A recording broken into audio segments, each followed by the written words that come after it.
That's all I could find without the face. So, yeah, I just pulled it out of my closet and I was like, I don't know, just here.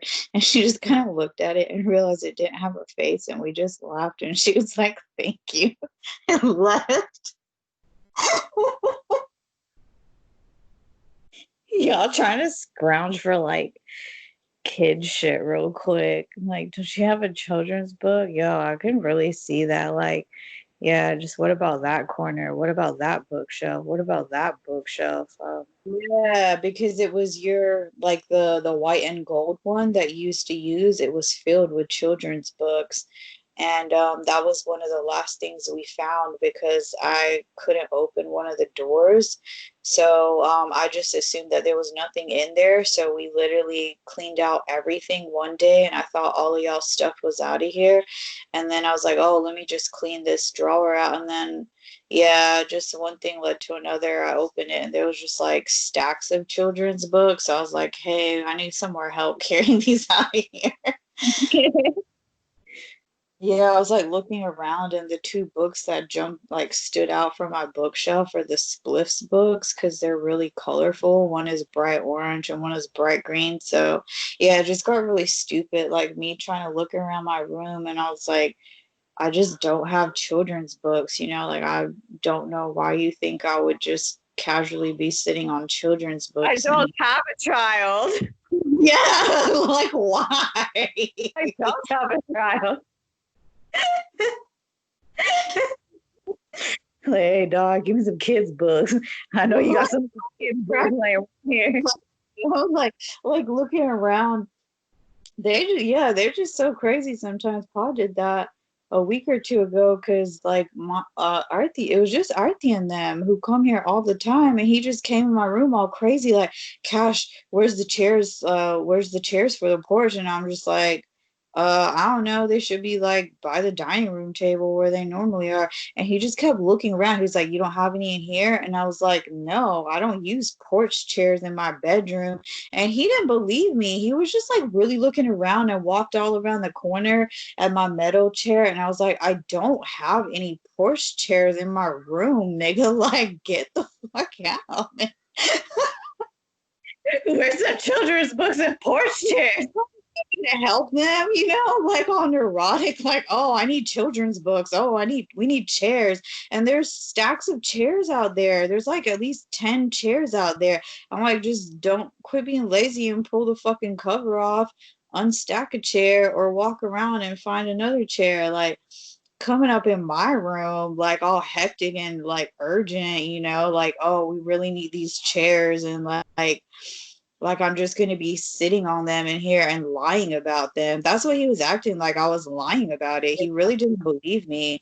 And then even her, I was just like, no, I don't have any children's books. And she just like didn't believe me either. I was just like walking around like, oh, giving me options and ideas. And I'm like, trust me, I know what's in my room better than y'all do.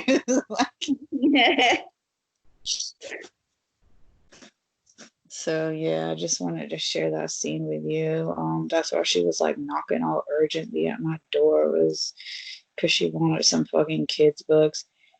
The other thing, they're getting old because I've explained to her when I put stuff away, I'm like, Ma, if y'all have some kids over, if there's like visitors and they have children, look here, these are where the games are. This is where the stack of other games are. I've showed her where to find stuff, for visitors and entertainment. And yeah, she just thinks for some reason I keep children's books in my room for those situations. That ain't my job, nigga. I look like Mary Poppins over here. Yeah, I don't that's know nothing. Poppins. type of move. That's a specific auntie type of move where you like kids so much that you just keep like candies and books just in the hopes of like luring one child in, you know. Yeah, you gotta like have a specific level of interest in kids to be like, yeah, having that kind of like lifestyle where you just have, yeah, stuff for kids in the hopes that some kid's gonna come around someday. for you to just like lure them in and connect with them. So yeah, I wouldn't really pick that out as a characteristic about you or Yeah, anything. I was really trying to be a teacher. Like I probably would have just had some random children's stuff around because I'm like, oh, this will come in handy for when I'm a teacher or whatever. Or when I was really younger and wanted to be a babysitter, I was like, yeah, I'll just have all this stuff to do with the kids when I'm babysitting. But I let that go within the past 5 to 8 years or so. So, um, again, no, I'm not just like sitting on kids' books and activities at this point in my life. Um, yeah. Yeah, man. Yeah. I'm like, So oh, stuffed animals because I'm a grown woman that likes to snuggle. So you look vicious as fuck. Like, right. Like trying to sneak a bong rip. Like, right. Like, nigga, you double dutching. Looking all sketchy and shit. damn it, man. Oh, my back. Oh, Right.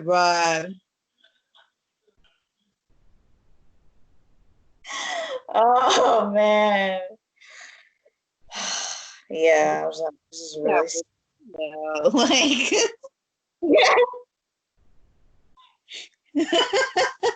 like I can see you and hear you, and you don't even realize what you look like.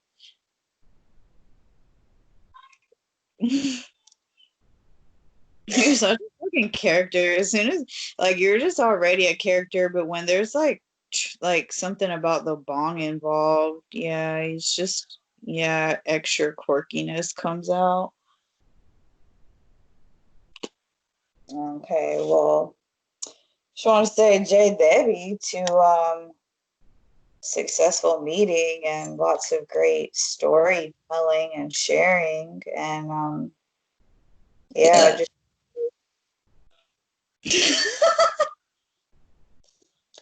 really being very internally impulsified, just really intuitively impulsified and just so moved by Debbie and her beautiful spectrum and Yeah. glorious aspects and magnificent forms. Just, yeah. J Debbie, Shiv Shakti, J Devi Life for real. All these great consciousness and yeah, just real satisfying energy spent well.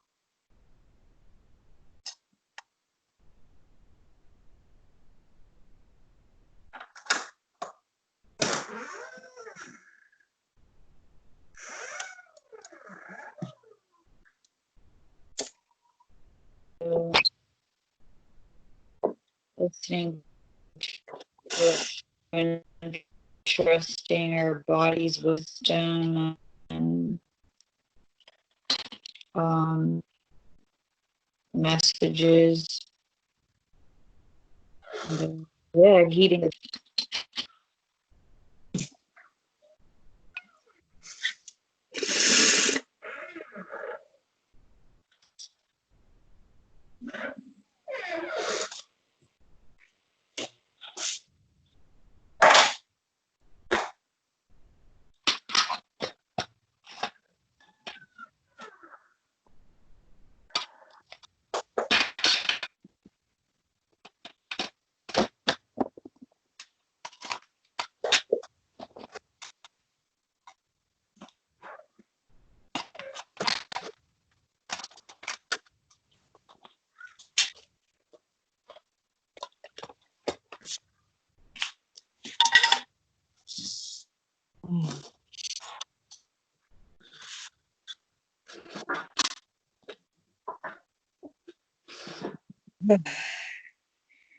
Wanted to share some good news with you. You know how I've been praying for some therapy help and support. Remember that on video I told you about? There was an ad right below that video, and it just, I don't know, it says something about trauma therapy. So I clicked the link, and yeah, there's this Asian, like real Shiv vibes, um, like doctor and psychologist and therapist or whatever, who's based in California. And yeah, he's basically about to start a course next week, and it's all online.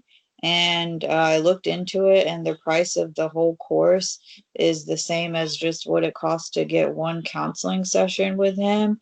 So, yeah, I started reading on the actual website today, but yeah, I've just been praying about it and thinking about it every day since a day or two ago. And yeah, I'm probably going to invest in that course because it's a way to help myself. And then if I ever feel like giving healing sessions in the future, I can have some really practical techniques to help people release trauma, or even just conversations like the kinds that we have. So yeah, I haven't told anyone about that, but yeah, it's just been on my mind, and I've been praying with Devi and Shiv Shakti about it, and I feel really excited. Because yeah, I wasn't looking for it. Literally was just watching a fucking Anne video, and yeah, yeah, everything that I read about him, that he has written about himself and the way he does this therapy, and then also, yeah, what other people have written about taking sessions with him or taking courses with him, and then straight up watching a couple short YouTube clips on how he talks and expresses himself and just vibe in his consciousness. It all feels really safe and yeah, just so specific to what I've been needing and seeking. So, yeah, I'm really excited because I've been wanting to feel excited about something like that, some kind of learning or self-development, because I know we do what we do every day, like our rituals and even Devi Life, but yeah, something very specific for the trauma, because it's been getting really off the chain and kind of scary to deal with by myself, honestly. So yeah, it's not a straight up jumping right into therapy like I thought I was going to do, but this actually feels way better because it's like investing in myself, and then I'll receive the healing of releasing trauma just through learning these techniques. It's inevitably going to start coming up. Um, so yeah, I just wanted to share that with you, that I'm most likely going to start a 4-week course next week. It's just every Tuesday for 2 hours every evening. And yeah, I did the math, and he's only like charging, yeah, very cheap for each class, like if you break it down per class, it's only like between $20 to $30 per class, which I think is really cheap for 2 hours. So yeah, basically I'm really excited about that because it's somatic therapy, and I've been talking about psychosomatic shit for years. So yeah, he was just really speaking my language, and he's Asian, and that's his specialty at his clinic in California, is Asians and Pacific Islanders, and Asian Americans. So yeah, I just want to share that good news with you, that I'm about to be investing in some therapy and self-help for myself. Damn, Jay Devi, yeah, that was not the type of good news I was expecting, but I'm so happy to hear that, for real. Yeah. What I'm excited about. Like, oh, I'm about to get into this trauma training. Yeah, I was like, oh, cool, yeah. But no, for real, I'm so happy for that because I was praying for you too, just like that ease of, yeah, I just remember the timing and the way the trap witch showed up, and like how I really, really needed just that specific help and support at the time I did, received so much benefit. And so yeah, I was like feeling that for, yeah, just for a while, listening to you and just, yeah, wanting you to have such a positive, aligned feeling experience, So yeah, that's real special. Just the way that showed up, and Yeah, all those specific details and alignments. I'm really excited for you, Debbie, for real. That sounds like, yeah, like it's gonna be like intense, of course, but just really fucking amazing. Yeah, thank you. Yeah, like I told you, I went Gandhi at the Dollar Tree last week or whenever I went and just, yeah, bought way more notebooks and pens than I have a need for right now. But I just, yeah, I felt like they were valuable investments that could never go to waste because we live Devi life, you know? So even if I didn't use them, there's a lot of Devis I could send them to that would use them. So yeah, I was just thinking, I was like, I already have new pens and a brand new pretty notebook. And yeah, so just like feeling all the readiness and alignment, you know, because yeah, I've just been praying because Ma and Pa, like when Harsha and them came through, she basically convinced Pa to buy this like $400 dowsing course. And I felt really uncomfortable about it because I was like, I need help. There's a lot of things that I could really valuably invest $400 into. And I felt like dowsing wasn't it. Like, I'm interested, but not enough to be like, yeah, let's jump into spending that much money on it. So, yeah, I've just been feeling like the weight of that is on me because she wanted me to do the course and then do all the cures in the house. And it just felt like it was something that I didn't want that got put onto me. So yeah, everyone keeps asking me every once in a while, like, oh, have you done the dowsing course? And I'm like, no, it's just sitting in a fucking box in my closet because I'm not that interested in it, you know? Whereas if there was a number of other things, I would be done with the course, you know, and doing something with it. So yeah, I've just been even thinking about that, you know, and realizing, yeah, I deserve to spend this money on myself and I don't have to ask anyone else to pay for my therapy because I'm in a position to actually pay for it myself right now, which is actually what I've been praying for years because I've all this time, literally years, I've been just having conversations in my head to ask other people for help and be like, hey, I have PTSD. Can you pay for my therapy sessions? Which obviously like just doesn't feel good. So yeah, I just realized I can fucking, and this shit, it's only 150. It's not like anywhere near $400. But yeah, that's like I was wanting to spend around $100 just to invest in some kind of therapy just to get started. And then yeah, I felt like if it would have even been 200 or more, I might have thought about it a lot more before being like, yeah, but when I saw it was literally just like 150, yeah, I was like, that sounds really cheap for a 4-week course where I get to not only learn and be certified and get actual hours that are credited, but yeah, straight up get to help myself. Yeah. So I'm really excited because I feel really happy and genuinely like it's a divinely guided investment, not just, yeah, like nobody told me about him or his website. Source just placed an ad on an ad video and told me to click it because I rarely click ads, by the way. So yeah. You could get in bed and lounge around and watch YouTube Debbie videos. What? Source told you to get in bed and lounge around and watch. That one I was sitting upright and on the porch smoking. Yeah, I was like doing really hard work, you know, sitting up on the porch. Yeah, like I said, hers was my wake and bake, so that's how it came through in a fucking wake and bake on the porch vibes. And then yeah, Joe and everything after that was me lounging on my bed. But yeah, I was straight up just fucking smoking and I saw that ad and literally just saw trauma, somatic, and clicked. Mhm. Yeah.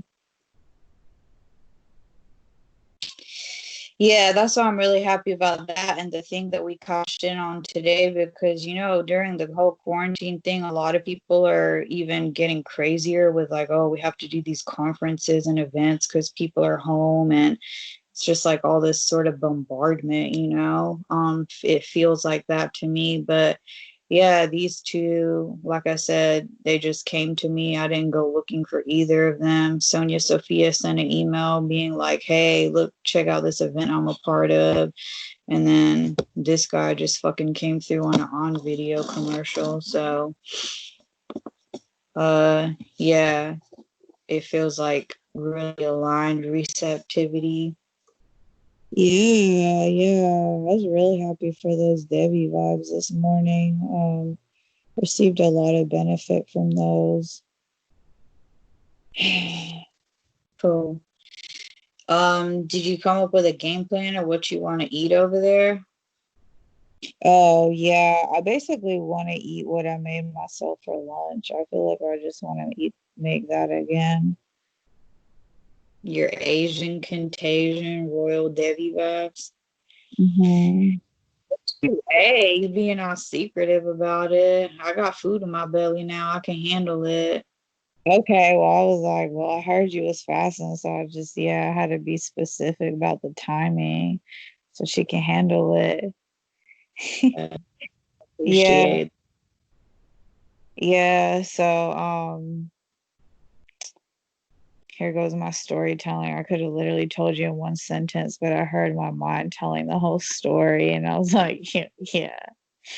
So like, yeah, yesterday before Micah was leaving, I was like, hey, we got like an hour before you go. So like, yeah, I was for real. I was like, what you want, like waffles or cereal or whatever? And she was like, I want vegetable pancakes. And I was like, that's a lot of chopping. Like I was like, I can't do all that right now. She's like, but I'll help you. She's like, please, I really want vegetable pancakes. I'll help you. And I was like, okay. And then yeah, even her dad texts like, hey, can she please eat lunch with you first? Because apparently she keeps pulling this stunt where like whatever they make for her, she says, but it's not like my mom's. And so yeah, she's been pulling that with them. And so yeah, I guess they're tired of hearing that it's not like her mom's. And so he was just like, can you just like feed her? And so then I'm feeling all this pressure on like, oh, like if I don't feed her her vegetables, who will? And so yeah. What?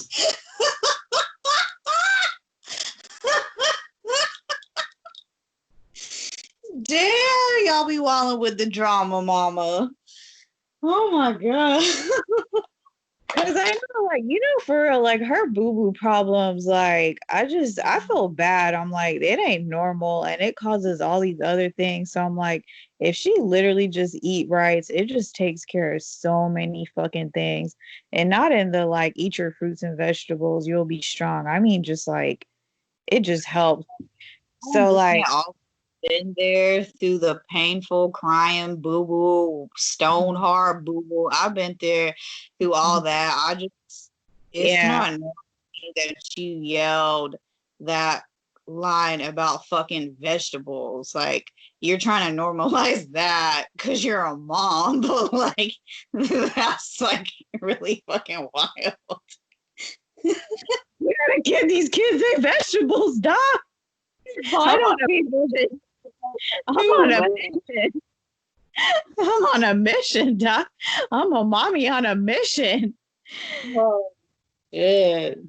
Yeah, okay. So the trauma of like, oh, I gotta feed her vegetables, you know, because she just eats like sandwiches all the time over there. So I was like, all right, yeah. So yeah, fucking make her a vegetable pancake and then she leaves and basically I get into like this weird mood for a while and I'm like, I don't even want that. And so I just put that batter in the fridge. So anyway, I have this nice vegetable pancake batter. So I just chopped up a jalapeno and added that in. And so I made half of that for lunch and I ate it with rice and seaweed. Ooh, fancy now. Yeah, so I made, you know, the you know, I don't even know how to say her name properly, damn it. But like Mangchi, that little cute Korean lady. So yeah, she makes that little sauce to go with it. So it's a very simple dipping sauce. So yeah, I made the vegetable pancake, yachae and then I made the sauce, and then I already had some rice, so I just warmed up a little bowl and put sesame seeds and then a little pack of seaweed. So just had a really satisfying meal. And so I just thought about it. I was like, I just want to do that all over again.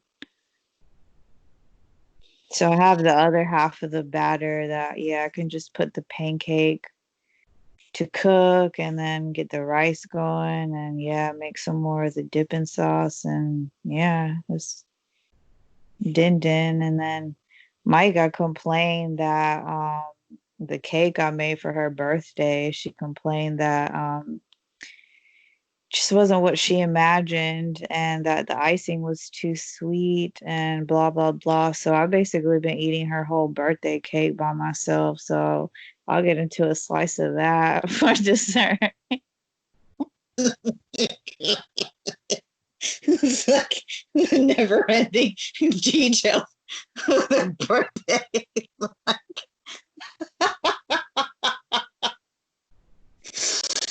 Oh, Yeah. So yeah, I really did all that just for her to tell me she wasn't really sweating her own cake. So anyway, everybody else was. So yeah, there was a whole bunch of cupcakes that got fucked up. But yeah, I wanted to text you a picture of the cake and just say, like, I know if you were here, this just wouldn't have made it home. Like literally there was cupcakes and then a whole cake. So yeah, I came back with a whole cake. Um, so yeah, that's what I mean. Like I've literally been eating a whole cake by myself.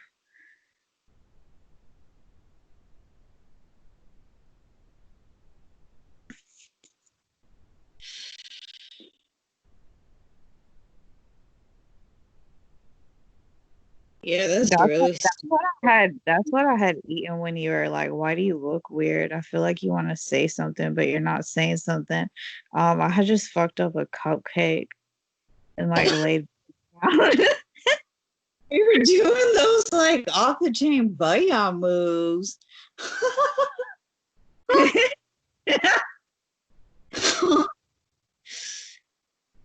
um,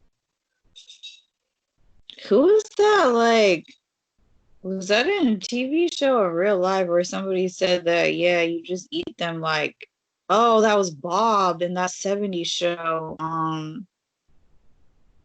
Yeah, Oh, they're just like vitamins to him.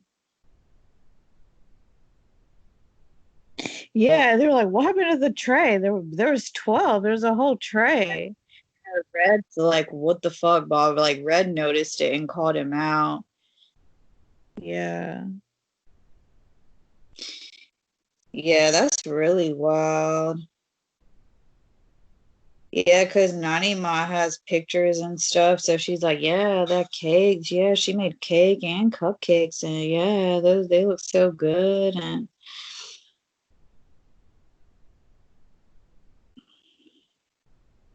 that makes me really happy because, the very first time we made those vegetable pancakes, you remember I told you she was like just really wilding out and like just doing it really haphazardly. Like she hadn't even watched the whole video first. She just got up in the kitchen and then just kept asking me, like, oh, what's next? What's next? And I was like, wow, you didn't even watch the fucking video. You just winging it.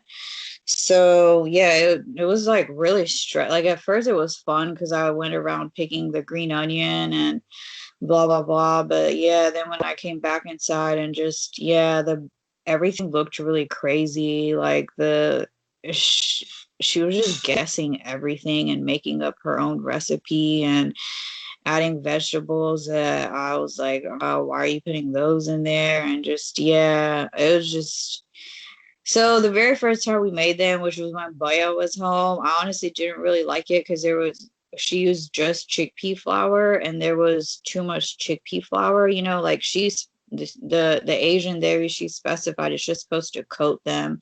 There's supposed to be more vegetables. But yeah, this was the opposite. It was just like it tasted like dungula or something. The one of those pancakes that I don't like. It was just a bunch of chickpea flour and a little bit of vegetable. We didn't have jalapeno. We didn't have green onion. So I was like, this just tastes like a crazy Indian, Asian, whack ass. I like this. I'm not even enjoying this. So this was like my very first experience of this fucking thing.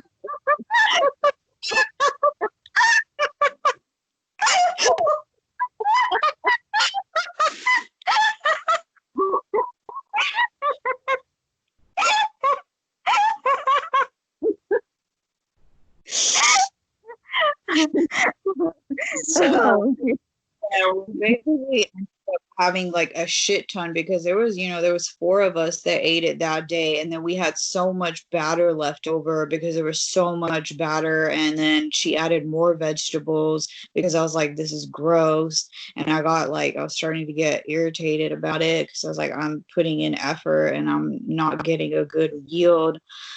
So yeah, basically we put a bunch of batter in the freezer and I forgot about it, but then she remembered like one day last week and yeah, we ate it and it was really good because it was a way better vegetable to batter ratio. And we did have the fresh jalapeno, we did have the fresh green onion from the store, and I felt like I finally tasted it and experienced what it looked like it was supposed to and what I've been hearing it's supposed to be like.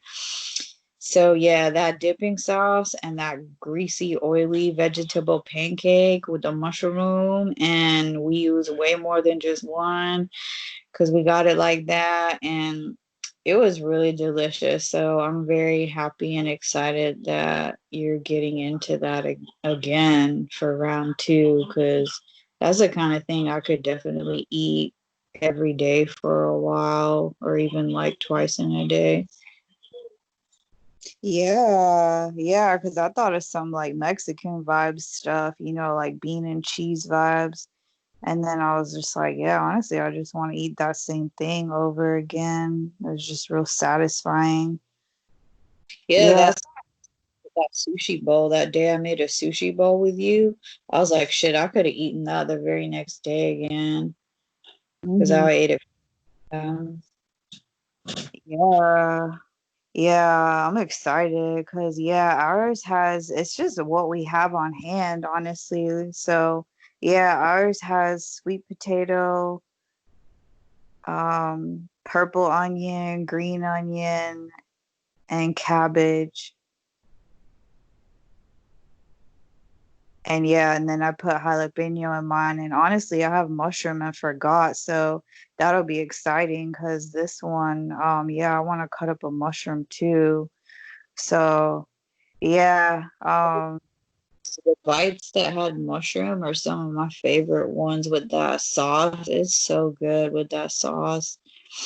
yeah, the first time I made it, I just made one huge pancake. Like I literally followed the recipe. And yeah, it was frustrating because yeah, the whole flipping it. So the second time I made it, I was like, oh, it's even better to just make the batter into two. So it's like two smaller pancakes, and then hers is no spices or not spicy. And then mine has, yeah, I put jalapeno and mushroom in mine. So the second time I made it, was really fire because yeah, I literally had one mushroom, so I put it in there. So yeah, today I'm like, yeah, I'm excited because I have a whole pack of mushrooms. So yeah, I'm probably cut up at least. Yeah, I don't want to be too hardcore, but yeah, yeah, just like at least two mushrooms, chop that and throw that in there. So I'm Yeah, excited. I think two would be a perfect amount. More than that would be like not special. Yeah, yeah. So yeah, that last time I made it, I literally had one and it was so good. But yeah, I could have like I know I would have wanted more. So yeah, this time I'm gonna put two mushrooms. So yeah, girl, that's what I'm gonna eat is a good old vegetable pancake and some just white rice. Yeah, I just put some sesame seeds on the white rice. And yeah, a little seaweed and dipping sauce. Yeah. Mm. Yeah, I'm real happy to hear that, Debbie, for real. That good nourishment. Um, Before we wrap up, another thing that I thought about was something to be helpful to meet more than once, like we were a couple months ago. You know, how we would have two meetings a week, like one would be just for emotional stuff, the other for more productive stuff. I was just feeling like, some days it's been like 8, 10 hours, that we're on the phone, and gosh, grandma's still paying by the minute. So yeah, just yeah, I know for our mind it could be overwhelming, be like, oh, now it's 2 days instead of one, but I feel like that could help take some of the pressure off, because then yeah, the reality is waiting all week, like a whole week for our kind of connection and vibes is, I just feel like it's a really long time to go. And then by the time we do meet in person, we end up being on the phone like all day or night, which is fun every once in a while, but I don't want us to get burnt out, or like start like not look forward to Thursdays, because it feels like it's going to be a huge long thing. So just something to keep in mind, whenever we feel ready, sooner than later, to start meeting more than once a week again, on the weeks that it feels like at least most weeks, but every once in a while, for our schedules, we just need a break or have too much going on, we can choose to meet once a week. But that would feel better for me. And I feel like it would feel for you too as well. Just yeah, working the timing out, the scheduling with baby girl and all that. Yeah, yeah, same, definitely, definitely. Yeah, we kind of had a 1 week where we had what felt more like a productive routine. And yeah, it hasn't really happened since. So yeah, I feel like with me just like implementing more structure once I'm feeling better too, yeah, that can be arranged where yeah, I'm like, yeah, like I need to set aside this hour where yeah, she's kind of set up doing her work, and then yeah, me and you can do some work too, some of the more Yeah, productive stuff rather than the emotional stuff, which I right. really do appreciate, like complete space from her. But yeah, the productive, more digital stuff, that would actually be fun. I feel like, and yeah, just able to do that meanwhile she's doing her work. Yeah, that's what I was thinking. Still, yeah, keep whatever day just for mostly emotional work whenever she's not around, so you can really have that space for self-care. But yeah, and then we can do some easier, lighter, productive kind of action work tasks together when she's, close by doing stuff in her own space or whatever. And yeah, even just as far as uploading the videos, I was thinking that could be something, if neither of us feel the inspiration to start doing it on our own, we could just be doing that kind of stuff together and figuring it out. Anything that comes up along the way, we're like right there live to talk about it. So, um, yeah, that sounds good. That feels good. I didn't take any notes today. I didn't see you taking any notes today physically. So, yeah, whenever we feel to, we can just jot down whatever we remember and share that with each other like we did last week. Good. Okay. All right. I love you, my Debbie, so much for today. And yeah, for real, all of our journeys. That was a lot of really great sharing, and I feel really fulfilled, and I feel like a good balance, like expressing and then listening. And yeah, I hope you do. Yeah, yeah, definitely, definitely. I do too. Like I said, just really taking like just great care of myself beforehand too. made such a difference in how I feel right now as well.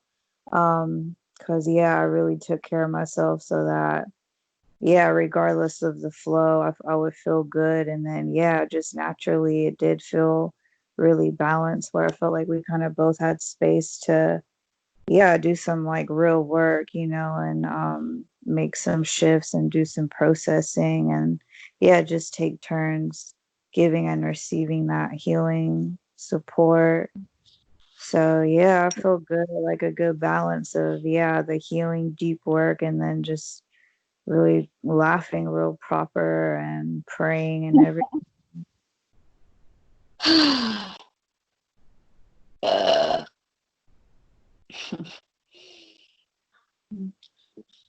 Yeah, see. Yeah. That's like one of yeah. the things associated with Devi Life meetings. I just realized like, yeah, it's just like yeah, twin. She just yeah, all about that business and just good old burps. It's just a part of the meeting. Yeah, it's not the same without it. Hmm. Yeah, you don't want to go too many meetings with a chunk fasting because then you miss out on all the great, glorious burps and comedic timing, when you're trying to share the deepest, innermost thoughts and feelings. Mhm. Boss here. Love here, yeah. See, I have like a house phone that does that kind of same effect on my end. But yeah, you just burp. Mhm. Just giving it a voice, either way, the phone rings, the burp comes out, just Yeah, giving ourselves over here. that's good. You keeping it all in the fam, keeping it like an inside job. So yeah, yeah. Yeah, Looks like I still in got here. no crutch here, you know. But yeah. Bird. Hey Bobby, Bobby, let's get that $1 million though. Let's get that $1 million. Hey Bobby, let's get that sponsorship though.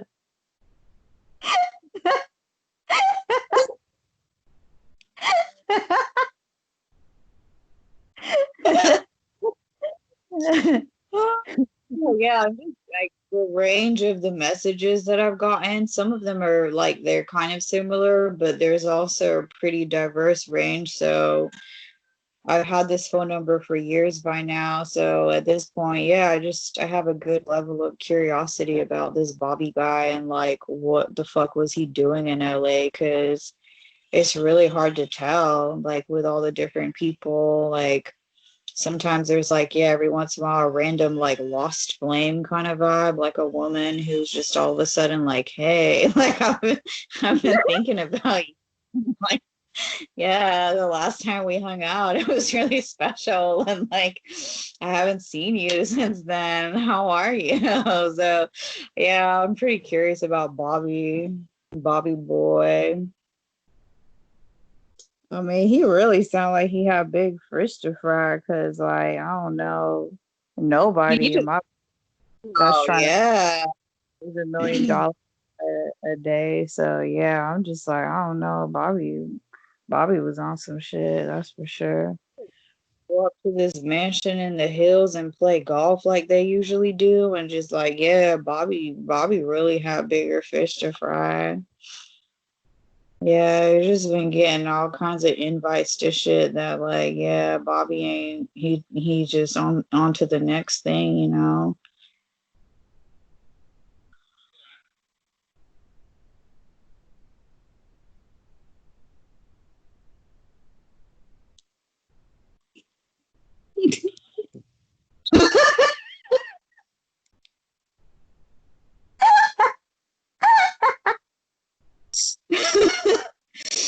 I think out of all the times someone has texted this phone that wasn't for me, I've only texted back one person because I just really couldn't resist. And I was like, it's just, yeah, it was too good of an opportunity to pass up because of what they I can't even remember what this person said, but I was like, I have to just kind of play this game for a little bit. But yeah, we did.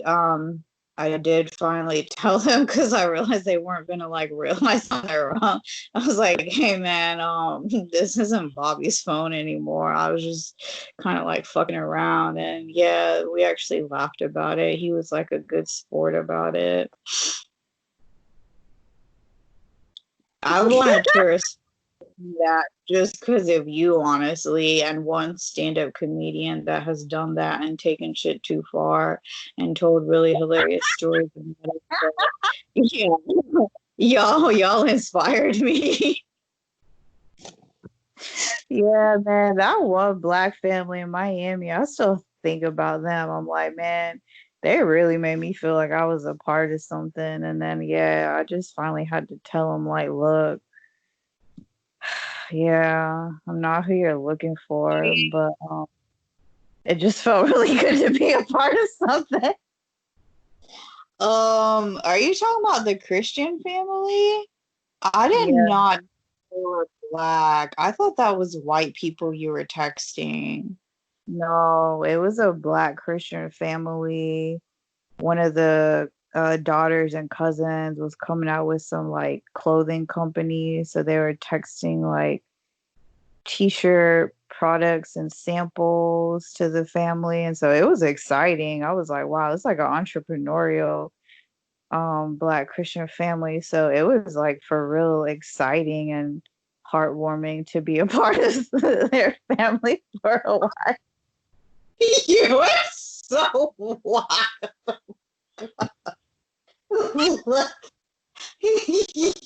Your own family, your blood family probably didn't hear from you as much as his black Christian family did. Like, yeah, it was so exciting to be a part of something like, does it feel like I belong? Like, you do have family, you know? Oh, yeah, that's really wild. I did not know all those details. I was just like, she just texting these Christian white folk and like they don't even know. Yeah, Yeah. because they were cool. Like the main, like whoever was initiating all the threads, he like addressed it to the whole family. It was like, hey, this nice person just yeah, I wanted to say like blah blah blah. So yeah, basically we still need to get a hold of blah blah blah. But yeah, he just like introduced me like, yeah, like so this nice person just yeah, so it's kind of just like an update, like, yeah, we still need to get a hold of this cousin we've been thinking we're texting and yeah, but he called me like a nice person. Like he was like so Christian about it. Like this good Samaritan just let us know. Like this fucking Chutney that's just like a prankster. Yeah, he really did the I just like wonder what kind of conversations they have behind the scenes about that.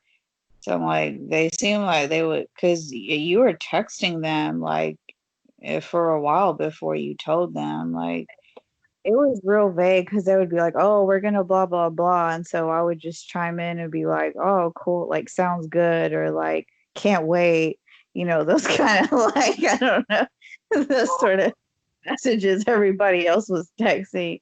So I was just sending like basic stuff like that. And then when I was like, okay, they're really trying to like organize this, yeah, basically this like launch this company and like have a, yeah, like a family gathering launch. And I was like, damn, yeah, like this person they're getting a hold of should really be a part of it, not me. So like, yeah, I think I should. And that's when you thought maybe you should let them know. That's when, yeah, yeah, yeah. When I realized, I was like, oh yeah, like they're trying to plan an event and include this person. So yeah, I was like, yeah, I did the Christian thing and let them know. Yeah, they made me feel like a nice person about it all. Oh my God. Damn, dog, you be wildin'.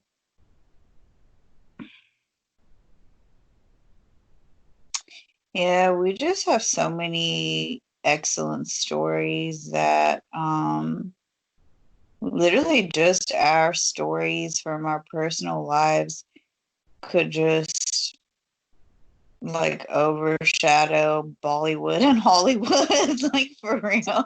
Just like hospice the blockbuster out of the media, like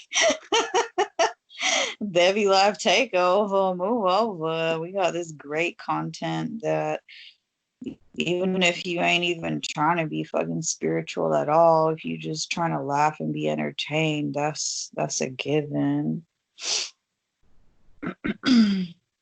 Yeah, I be thinking about how much of this stuff doesn't even translate because it's so awkward and ridiculous and specific that you have to just like witness it, you know? You can't even like tell a joke or a story about it. It's just like, yeah, so yeah, I still look forward to our stories being told in all their glorious forms, you know? Some of them just gonna be stories, some of them just gonna be images.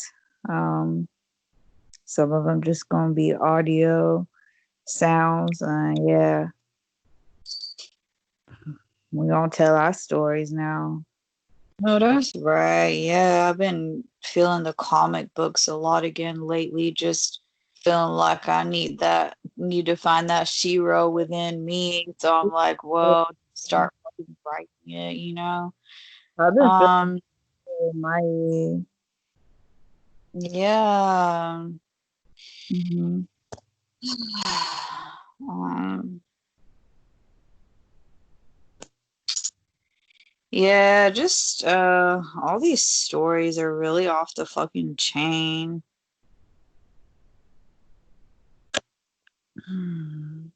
We just kind of have a hard time finding something good to watch sometimes because, yeah, we are the best show, the best movies and everything. So, oh, yeah, speaking of telling stories, we watched The Big Sick and, yeah, it was really deep and medicinal. I think yeah, I did tell you about some things, not about the movie, but just the experience. And those glides on Micah's birthday. So yeah, that was really deep. And yeah, it was obviously a shiv, but yeah, he was definitely fucking telling his story. And yeah, that was like the most positive movie kind of experience we've had in a while.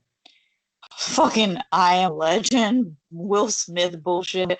Well, yeah, we would just watch the Goonies or whatever, but yeah, people dipped out and fell asleep. So yeah, me, Mom, and Paul watched The Big Sick, and everybody stayed awake, and we actually like sat around and talked about and acknowledged and appreciated what a good movie it was and the meaningful messages and everything. And there's a lot of fuck shit cuss words, and they don't show fucking, but they talk about sex a lot. And we just, yeah, watched it all and came away with the impression of, damn, that was a really great movie. So, Mm. yeah. Everybody telling their stories every day, Sister K, and I think a lot of people just waiting to hear ours. Yeah, Debbie. Yeah. Hmm. Hmm. Yeah, having that same awareness pretty strongly, and yeah, I'm so happy to hear that y'all watched it and had a positive experience. I remember just watching his interviews when it was coming out and just hearing snippets of it here and there. Yeah, just really excited about that. And then, yeah, just one day scrolling through my beads Amazon, I was like, oh, yeah, here's that movie I like heard and forgot about, you know, and now it's just conveniently right here. Yeah. Oh, it's 11/11. Mm.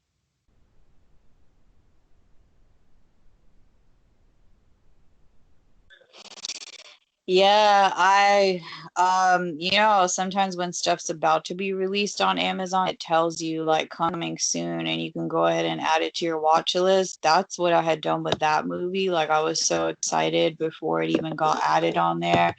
And then once it did get added on there and it was actually available to watch, I kept thinking, oh, like, oh, I'm about to watch this, I'm about to watch this. And then, yeah, literally months and months went by. And I just, honestly, I got tired of seeing it on the watch list and never feeling the actual momentum to watch it. So it was one of those nights where I just went through and took off like, I don't know, 20 to 30 things that had been on there for a long time. And I just kept feeling I'm not going to watch it anytime soon. So yeah, I took it off the watch list because I just got tired of seeing it and knowing that I want to watch it, but like, yeah, not feeling the alignment. And yeah, then just really recently I saw it added back on there. So it was like at the top of the list. And I was like, oh, well, there's a reason why. And yeah, maybe I'm ready. So I kept getting ready to maybe just watch it by myself. And then, yeah, all of a sudden it was Mother's Day. And I was just like, yeah, what do you want to watch, Ma? And yeah, I feel like I'm telling the same story again because I told you with this in a glide. But yeah, basically, she wanted to watch Outsourced. And then, yeah, we pulled up the watch list. And that was the first thing that popped up that we all really wanted to watch, not just like one of us. So, yeah, I played him the trailer, and the trailer gives a pretty good hint of the Americanness of the movie as far as like cussing and sex references. And yeah, they were still like, yeah, let's watch it. So I was like, all right, y'all, just so y'all know going in, like, yeah, y'all said yes that you wanted to watch it. So yeah, it was really good. And I was feeling y'all and us a lot because, yeah, there's just a lot of Devi. Zoe Kazan, I just really love her, but her and her mom's characters, they just yell a lot and express a lot of intense, strong emotion. So um, it was really great to see that and watch it with them. Yeah, that sounds good. Yeah, I was wondering, like, because I had been feeling for a while that I would like to watch a really good movie because, yeah, my guy's been really beastie, just like blowing through like series of shows. And, yeah, I just appreciate the feeling of journeying with a movie. So, yeah, I've been like craving just like a good movie and been wondering, like, yeah, what I would feel inspired or impulsified to watch.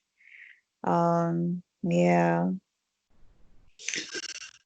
Yeah, it's definitely deep and got its moments of intensity, but they balance it out with a lot of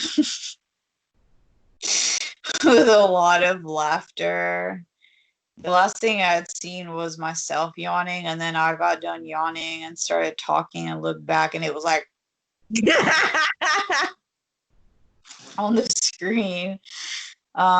Yeah, I stayed laughing throughout the whole movie. And yeah, I've seen Indian people try to make a movie like that, but there's still something where I don't like they still don't really get liberated from their family or something that's been holding them back. And I just really appreciate the way that he does it. He's so respectful and loving, like way more than I feel like I could be.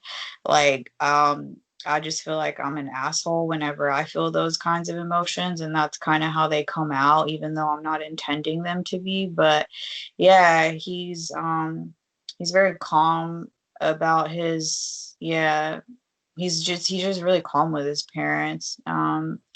Yeah, so I just really appreciate how the thoughtfulness in that whole movie and just yeah, him really sharing his story the way that he did. Yeah. Um yeah, I started the Just Add Magic season 2 the other night, and I had to wonder, has my niece already seen this and how far has she gone into it? Because she's a time traveler too, apparently. Dog, okay, so like yeah, the other day I was laying on the couch and she was playing with this sand kit. Yeah, because actually, she's so considerate. She texted me like, hey, I have some ideas of stuff I want to get for Micah, but I wanted to ask you, like, is there anything that, she could need or want or that you need? And I was like, please get her stuff that she don't need no adult help or supervision with.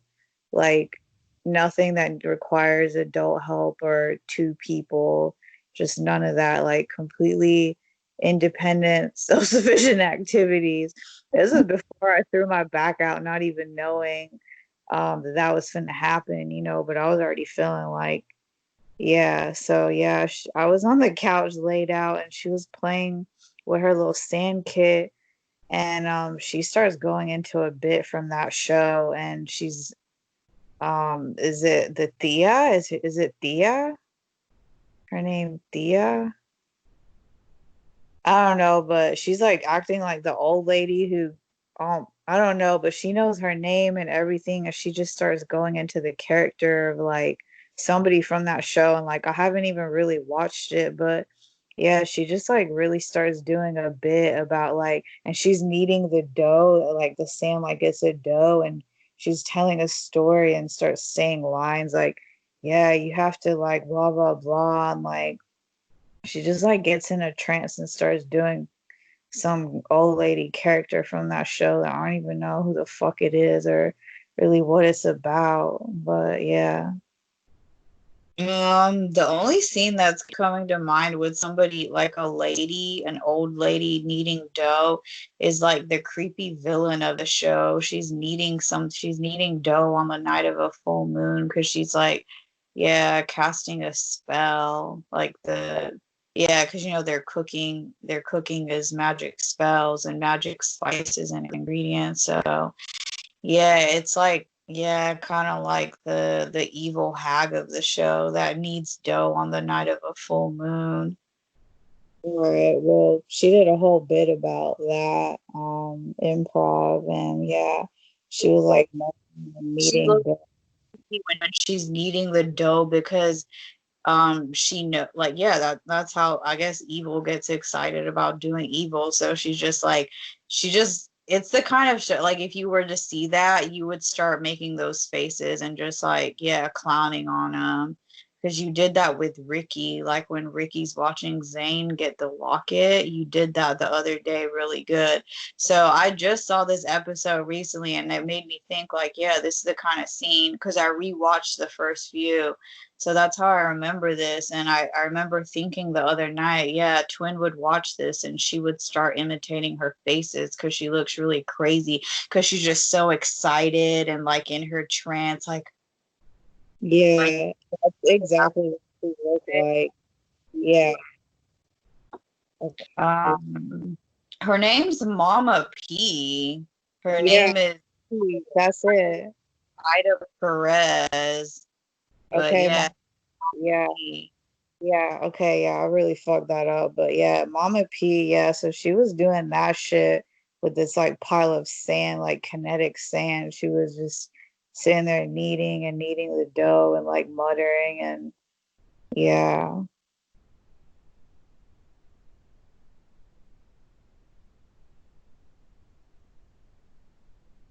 And I couldn't get up because yeah, I was like laying down, but my phone was on the charger and I was like, damn it, like yeah, I really wish I could take a glide right now. But yeah, she was doing that character.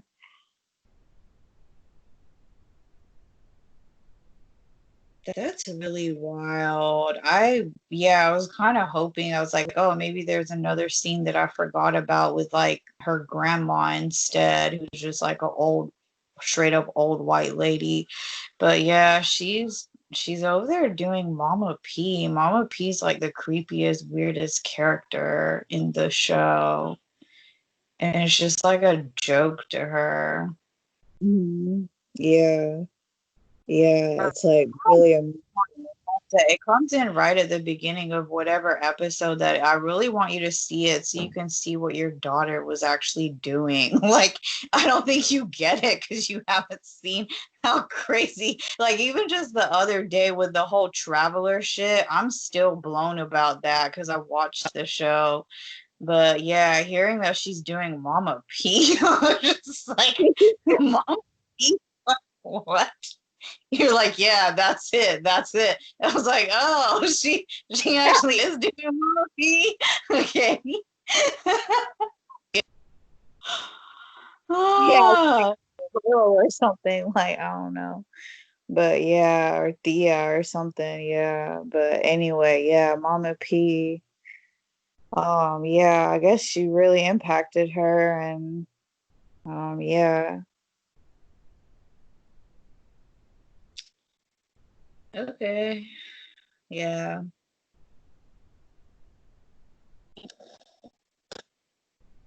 Mhm. He, he says like the villain, the fucking hack of the show. And that's like what really spoke to her. The fucking crazy villain hack. Yeah. Yeah, That's really I thought her doing that. I thought it was just like the grandma that I hear about. So yeah, I was just like, oh, cool, like granny, ha ha ha, like just yeah. I thought it was like a lot more. yeah, no. I mean, it's cool because Mama P is one of the only non-white characters on the show, but yeah, she oh, it looks frozen. But yeah, she the villain of the show. So yeah, it's like, yeah, she's brown and I guess she's supposed to be Latina according to her name, but yeah, she's just really like creepy and crazy. At least in season one. I don't know if she has some kind of character development or transformation in the other seasons, but yeah, season one, yeah, she's the one doing all the shot out shit around town that people shouldn't be doing with magic, and why I'm still scared of magic and witches.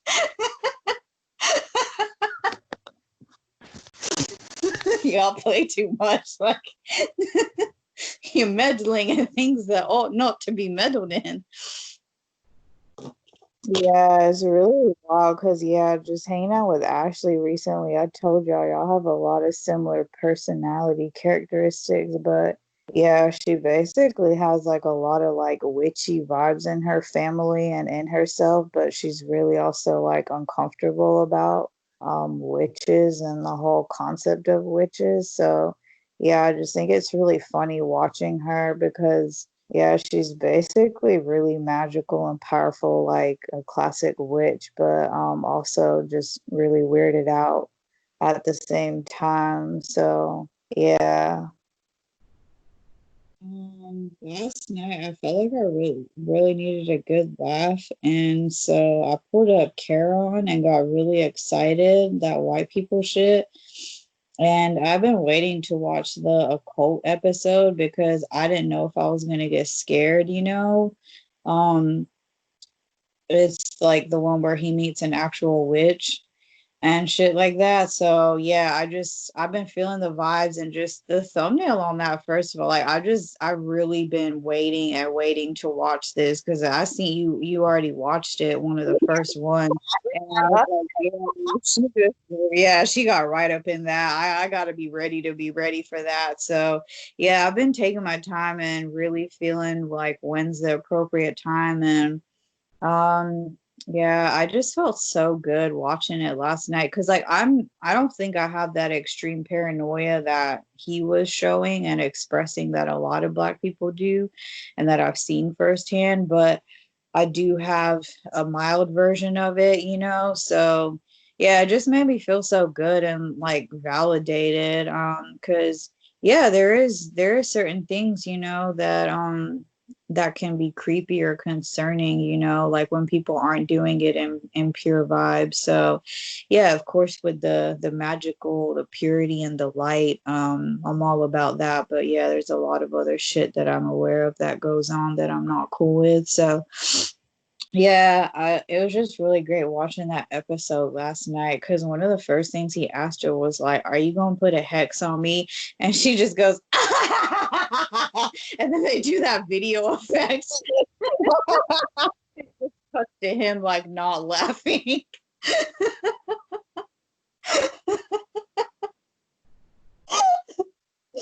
Yeah.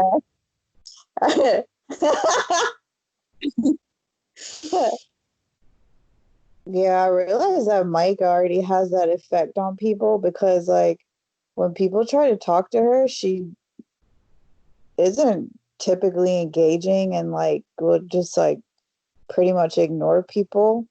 But then when something that she thinks is funny, she has a straight up really wild, like, witch laugh, like a like it's really just, yeah, like witch vibe laugh. And so yeah, I've been noticing like certain interactions, which, you know, are very minimal a few these days, but yeah, people trying to like talk to her and she don't really say anything, but then she just like throws in this laugh in there, and then it's just like, yeah, just like that whole vibe, because it's like, yeah, it just looks like a little kid, and then yeah, just like a weird kid that doesn't want to talk, but then has this crazy witch laugh, you know, and yeah, I like see that firsthand, the shift in people's vibes that like just a witch vibe can give off, you know, because it's like, oh, just this cute shy kid, and then they hear that witch cackle, and it's kind of like whoa, you know, like a double take, just like, yeah, it's not just like some shy kid, it's a fucking little witch, you know, like yeah, just yeah, that changes real fast. People's energy is like just the slightest hint of like witch energy.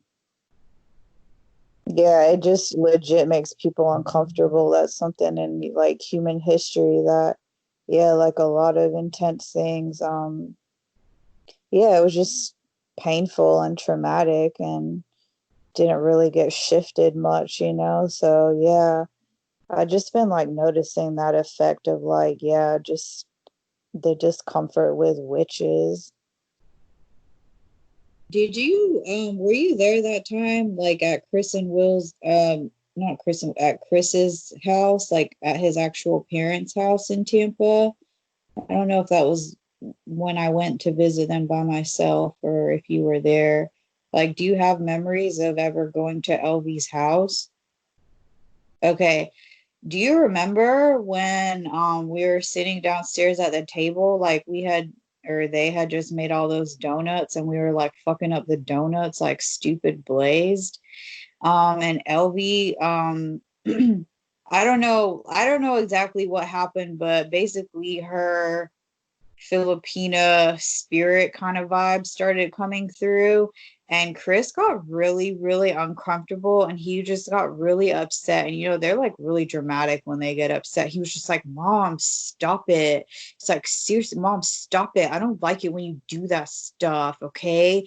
And just, yeah, he was really expressive about how creeped out he was and like how he wanted her to stop because it was making him uncomfortable, and she was just like kind of crunk, you know, they had been drinking and smoking. So yeah, it was just yeah, because obviously we would have a much better understanding now, but back then I don't even know what was happening to explain it properly, but some kind of spirit vibe started coming through LV. And I think, yeah, I think she's like must be really psychic and intuitive and maybe used to do readings or something like that. But yeah, she basically started having some kind of messages come through and like he was just not trying to hear it and he was just like wanted to shut it down as quickly as possible. And I just remember wanting to say like, no, it's okay, like please go on because I'm curious. Yeah, dog, I don't remember that half of it. I remember like a different part where yeah, the husband showed up and was like bragging about her. basically, yeah, like low key, like witch vibes, you know? And she was like, no, like trying to just be like, yeah, just like kept trying, she just kept trying to change the subject, basically. Like she didn't want to go there, but yeah, you know, everybody was like fucked up or whatever. And so he was getting real excited, like, no, like, yeah, she can do readings and stuff. And like, he got excited and basically like got her cards and was like, yeah, like do a reading, you know, like pull out some cards. And yeah, I just remember her like muttering something like basically like kind of just like, yeah, you don't want me to go there, kind of like just sort of, I don't know, she just like muttered something of like no, I can't right now, like basically like no, nobody's ready for that, like just like no, like I can't take it there right now. So yeah, she just kept muttering shit trying to shut it down, but he was like, yeah, being really pushy. But yeah, I just had this vibe like, I don't know. She was just sensing some shit that like she wasn't ready for, and like she knew what nobody else ready for. So yeah, she was just kind of like, yeah, like just like let it go. Like we shouldn't go there right now. Like, but I still think about that too. Like I was curious. I wanted her to read the cards. Like I wanted to know. Um, Their house? Like, why did they just have the cards? The no, memory that you remember was at their house or yeah, at they're work? yeah, Okay. yeah. It was Okay. that time. Yeah, we were at their house and their little dinner I remember table. the dynamic and the back and forth between, yeah, the husband and the wife. And yeah, I just kind of feeling like, yeah, she was, yeah, like you said, she just kept trying to change the subject. But yeah, I do remember that vaguely. Yeah, she sensed something and she was just like, no, like, yeah, we shouldn't go there right now. So, yeah, I still think about that a lot because when I went to Peru, she would like message me a lot, like a lot. And so, yeah, I just remember like connecting with her for a while and she would get my love letters and tell me like, just like she was one of the main people that would always message me a lot back then. So I just remember this time of like feeling like so close with her, and I still remember that feeling of like, yeah, just kind of like wanting to be in touch with her, like connect with her, you know? Just yeah. Love you so much too. That's so special. Did she know I was missing? Did you tell her that? Or she just knew you were in Peru by yourself? I don't remember any of those details honestly. I've been thinking of LV a lot lately. Me too. Me too. And actually, I'm realizing in my real life, she's the person that looks the closest to fucking Mama P that I've, yeah, seen in person. Like that particular kind of Asian characteristics and their size. Yeah. Mhm. Yeah.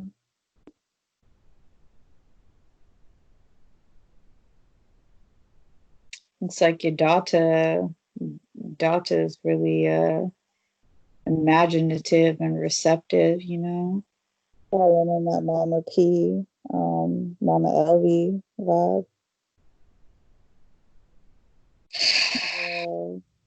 Yeah. I still think about her. I'm like, yeah, just that we rendezvoused with that was a part of our life where we could just be really fucking just fucked up and hungry and high and just eat like just to be a part of that. Yeah. Yeah, like that's how you're supposed to be able to be like that around family. If like nowhere else out in the world, that's the one place you should be welcome to show up like that. Like that's what the younger kids are supposed to do. That's kind of their role. And yeah, I noticed that when the England fam came through, I was like, oh, they just all like drinking shit in front of their parents and just like hang out with them really fucked up, and they just have good open relationships because they all do it together like as a big family. So yeah, that's why this video that I mentioned, that the new Joe one, was so deep because yeah, she talked about that, like what it's like growing up totally away from certain cousins and family members, and then you all of a sudden see each other for the first time as adults, and yeah, that really hit me hanging out with our cousins because I realized they were born after we left. They weren't even born yet when we were left England. So we just literally went decades without ever even knowing them or talking to them. And then, yeah, just them coming over and within days just feeling like I have cousins and straight up brothers that I didn't even know existed, and kind of feel like I really could have used throughout my life up until now. And yeah, I probably avoided some other intense shit, just having good brothers around. So yeah, it's really deep. Yeah, family and being ourselves in our families. Hmm. Yeah, that's what yeah, Michelle Obama had said when she was talking about being visible. She's like, my parents, they never let us be invisible. Like they made us visible. They made us important. And so I'm like, yeah, just make a child feel important and they can be the first black lady, the first black first lady. Don't let your child's be invisible, y'all.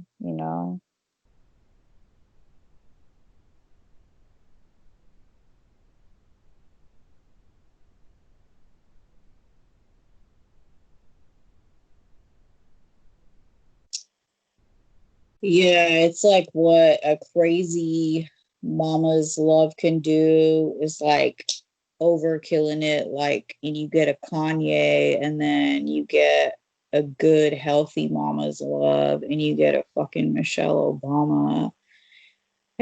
Yeah, that's deep.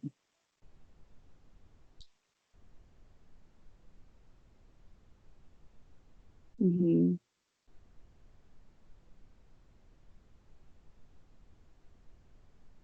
Mm.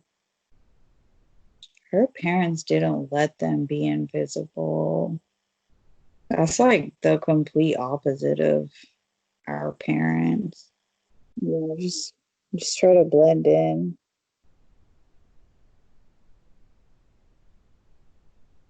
Yeah, uh, you're not a human being, are you? You're a chameleon, right? Ain't you one of them chameleons creatures? Hmm. I was reflecting on an adaptability earlier and adaptation, and I was like, yeah, I feel like I'm really good at adapting to situations, because we just had to adapt to a lot of very new, different situations throughout our childhood. Yeah, I've been going off on that with them too, just individually, like one on one, catching them when it's one on one and they listen better. And then yeah, even when it's all three of us eating, and even the other day with Boya at the table too, I just been holding back a lot less, being silent a lot less, and actually telling them when things come up. And I'm like, actually, this is how it really was for us. Y'all don't realize this, but see, that's what y'all don't understand about the mind and emotions. Blah blah blah blah blah. Yeah. Yeah. Hmm. Yeah, I told you this in the glide too, but yeah, I expressed myself to Pa recently. Like I was like losing it, crying and having a really intense emo moment. And Debbie coordinated for him to come out to the dock where I was crying and smoking, and he asked me if I was okay, and I said no, and then he couldn't process that answer. So he was like, huh? And I yelled, no. And then, yeah, um, he asked why I wasn't okay and what's going on. And I told him everything that came to mind. So, yeah.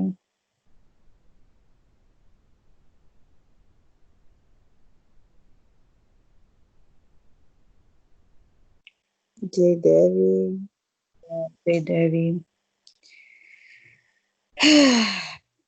He had to take a nap shortly after that. It was a lot to lay on a father who likes to pretend that everything's okay when it's not. Mm-hmm. Mm-hmm. Mm-hmm.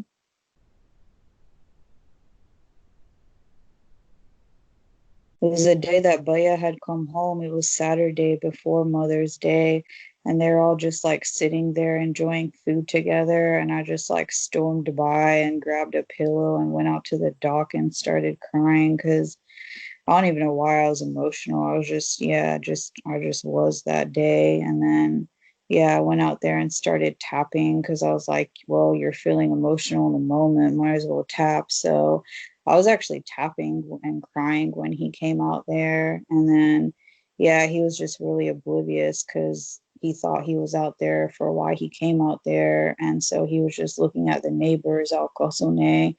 And then he was actually on his way back and was pretty much going to walk right by me. And then, yeah, I felt it. I was like, don't let him walk by. Don't let him walk by. This is the moment that you've been preparing for and asking for.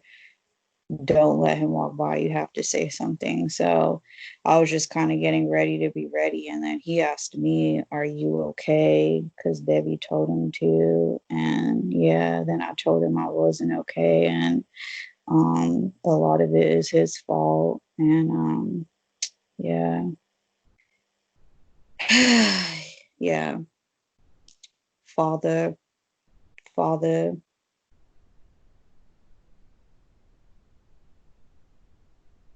So yeah, we went and sat on I just like yelled and cried out, yelled a bunch of shit at him. He listened, and then yeah, we kind of talked a little bit, and then he was like, come eat some food because I hadn't eaten food that day. So I was too emo. And then yeah, Ma and Demir were up in the kitchen, like he was being all good son with her, helping her make food. And yeah, so it was just me and Pa, and I felt it. I was like, I wanted to tell him a lot more, but I felt like what I did say was already so much for him that we just sat there, and I just remember breathing and just focusing on the heart connection and breathing with him and talking about nature. And then yeah, I noticed him looking like he was really getting tired. So I was like, do you need to take a nap? He was like, yeah, I think I need to lay down. I was like, okay, go ahead.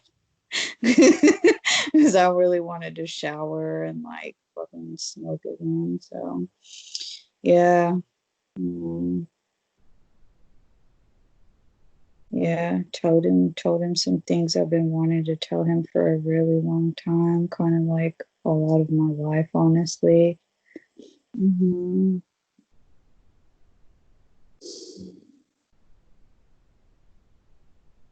J Debbie for real, Tony. I know you've been wanting that for a minute. Yeah. Yeah, J Debbie, thank you.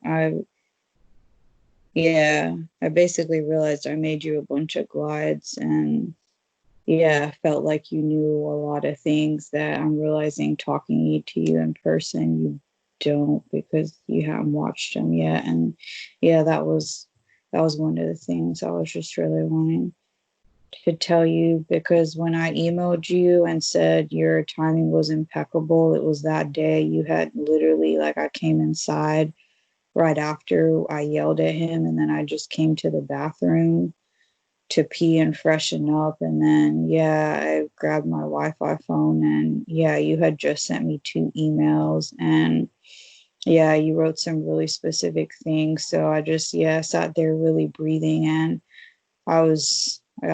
yeah, too exhausted to tell you why it was so deep and impeccable timing. But yeah, I kept thinking like I would write you an email in a couple of days and just go off on all the glorious details of Devi Life. But yeah, after journaling pages and pages, I didn't have the energy to type it up. But yeah, that happened, and you were very much a part of it because yeah, your emails, you must have been emailing me like when we were talking, and then I came inside and saw that you had just emailed minutes before I saw it. Yeah, I'm not even sure which one specifically, but yeah, like I said, it's not, yeah, it comes up interpersonally, and then with Micah too, all that kind of processing. So yeah, it's interesting, but yeah, I've been feeling a lot of that. So yeah, it's just good to know that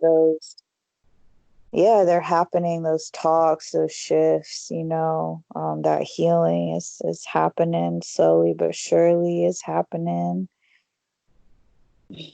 Kashmir is discharging. Yeah, it is. Boss here. Told you about the ancestors' blessings with us. Mm-hmm. Yeah. Yeah, I just like to share that with you so yeah, I feel like you just know that it's happening, and also like can give more inspiration for when we get ready to share. Because I had a going off with her and yelled a bunch of shit at her, and then I had a going off with him and yelled a bunch. This was different days, but it was just a couple days apart. I was actually pissed off at him, and then she happened to be the one that showed up. So that's, yeah, when I told you, I just like yelled a bunch of shit at her, and yeah, she tried to. I did let her hug me and comfort me for a little bit, as long as it felt good too. And yeah, that's the day I told her, I was like, I just can't do this anymore. I can't do this. Like, yeah, you guys are crazy, and I feel crazy, and we need help. So yeah, I yelled a bunch of shit at her, and then I yelled a bunch of shit at him a couple of days later. So yeah, I've been feeling better because yeah, I yelled at them, and so they've just been more loving and peaceful towards me because I yelled a bunch of shit at them, and yeah, they know they need to work on some shit. So I just feel like they're actually like making an effort, like in Zane and his dad, he finally like yells at him, and Sophie and Will, you just kind of have to yell at people sometimes for them to get it. And then, yeah, let them come back around, and there's just more peace and love. So yeah, I just wanted to share the successes of our Devi Life expansions with you, because obviously I be feeling you and us a lot in those moments. And yeah, especially after watching The Big Sick, um, I just feel like I'm really excited to see moments like the kind of things that I've been expressing to them. Um, like seeing that on the big screen, and for us and our family, and yeah, like all the world fam that really needs to see that too. Yeah, baby.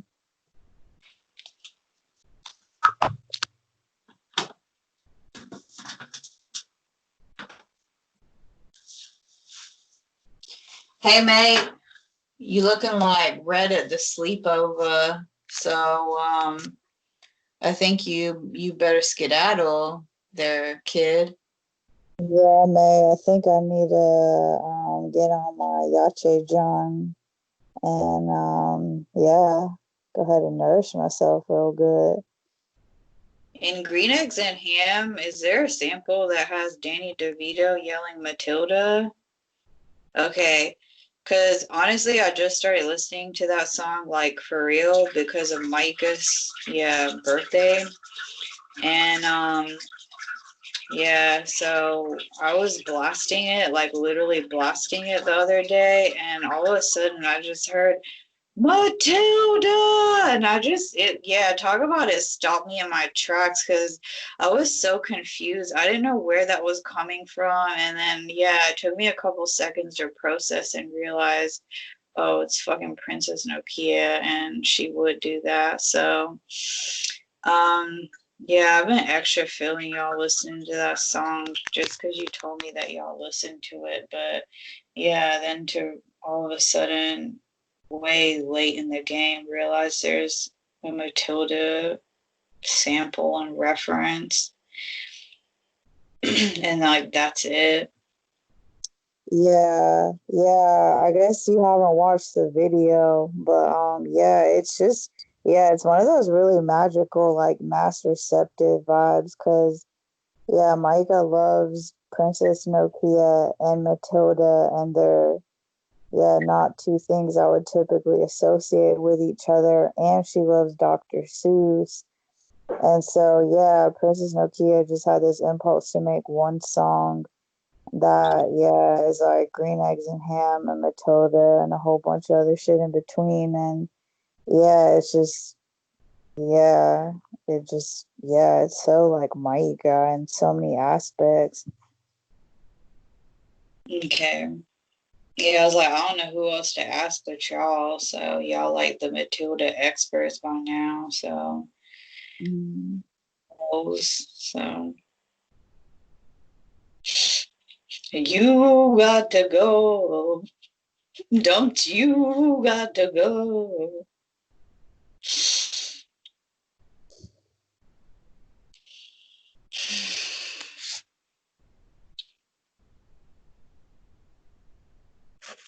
Mm-hmm. Here we are, mate.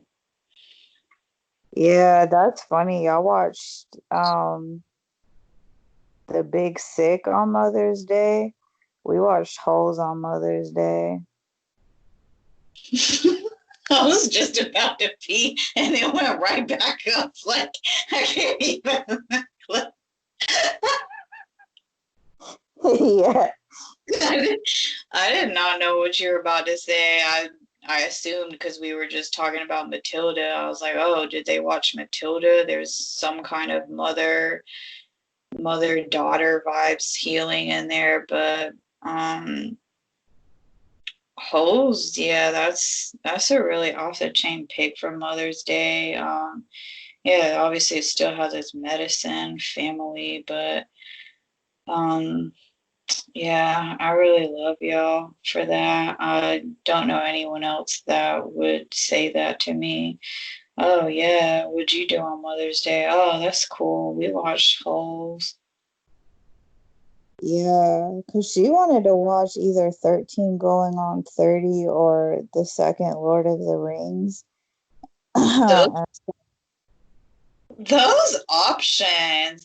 That's like the John Mulaney pizza or fries joke. It's like, yeah, the two most different kind of vibes in the world as options. Yeah, so I was like, honestly, neither of those. Like, I just really want to like laugh good and feel good. And so, yeah, I was like, yeah, Holes was what came through for me. That would be a good thing for both of us to agree on. So, yeah, we watched Holes for Mother's Day. Did you enjoy it? Yeah, I really, really enjoyed it. She definitely did too, but I really, really enjoyed it and appreciated it. Um, yeah, that's really great to know. It's more thank you for sharing because it's really great to know kind of vibes. Yeah. 11:55. All right now. All right, my Debbie. Well, yeah, let me quit being red and make some food and eat. Take care of myself. Yeah, you did some really great work and yeah, the laughter and the tears and everything in between. Hmm. Yeah, Debbie, thanks for such a great rendezvous. For real, we did that. Debbie did that.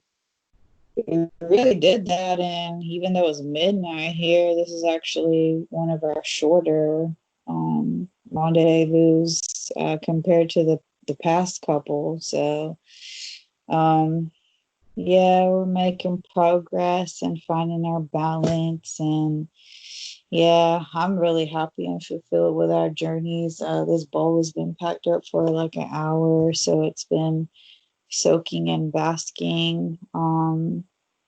In our vibes. And yeah, this thermos of water I've had with me since we were out on the dock. So yeah, that's filled with Devi vibes and medicine. So I'm about to chug a bunch of water and then go celebrate us and say what's up to whoever's out there and you know. Namaste, Auntie G. Namaste, Uncle. Okay. That nigga smokes cigarettes, so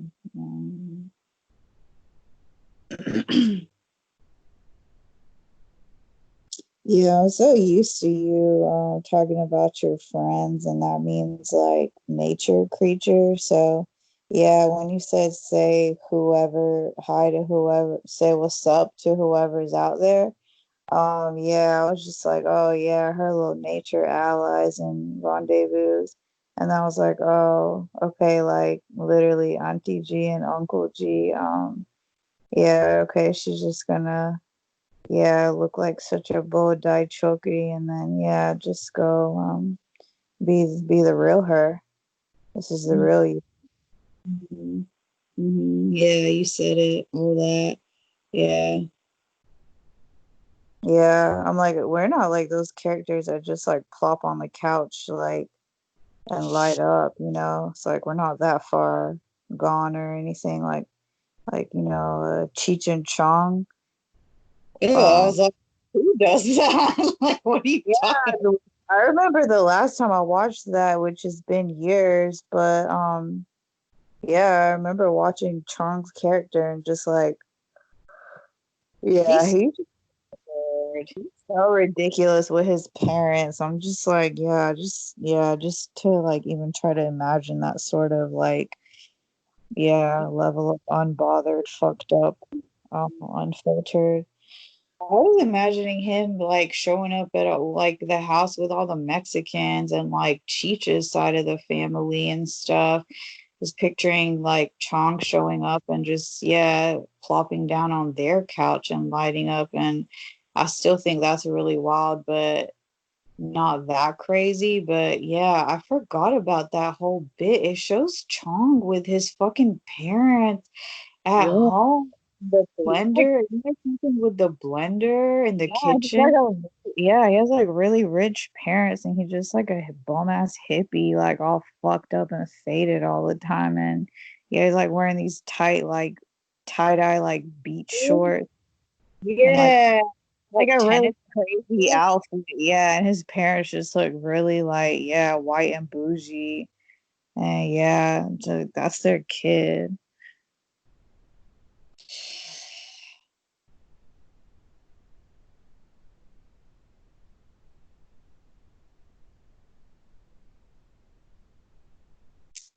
Yeah, one day soon. One day soon, it will be like that. So yeah, I'm like, we're good, we're good. We keep it proper, mate. We already had a vision of like a bunch of land with different houses and gazebos. And there's, yeah, two or three gazebos really close together.